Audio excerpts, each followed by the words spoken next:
Floriane Kaneza enchaîne des rencontres avec des journalistes au Centre des Arts du Rwanda. La directrice du Festival international du film féminin Urusaro répond à des questions concernant la tenue de la 5e édition du festival qui cette année se tient d'une façon différente pour des raisons de crise sanitaire liées au coronavirus. Le festival a lieu chaque année du 4 au 11 octobre au Rwanda et célèbre les femmes dans le 7e art, surtout en Afrique.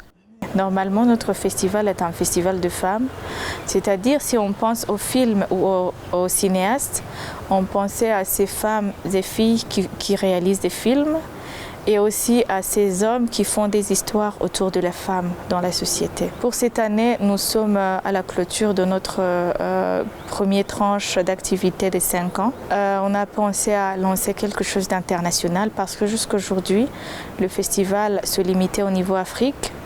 On avait des compétitions de 3 catégories, côté Rwanda, côté East Africa et côté Afrique. Le cinéma comme outil de développement, c'est le thème choisi pour la 5e édition du festival de film Urusaro. Les discussions qui se tiennent normalement durant les 4 derniers jours du festival porteront également sur les sujets épineux et importants comme le marché du film rwandais au Rwanda. Pourquoi nous sentons ce manque de femmes au cinéma?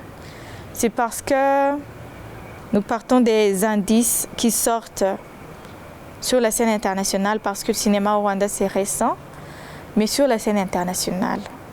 Peux-tu imaginer que jusqu'à aujourd'hui, il n'y a pas de femme qui a remporté les talons d'or de Yenenga? Ce qui dit que sur l'Afrique, il y a quelque chose qui manque, c'est pas seulement au Rwanda. À cause de la situation particulière causée par la crise sanitaire, les activités du festival auront lieu en ligne et toutes les discussions ont été enregistrées pour être diffusées à la télé. Pour les 5 prochaines années, le festival entend s'étendre au-delà du continent.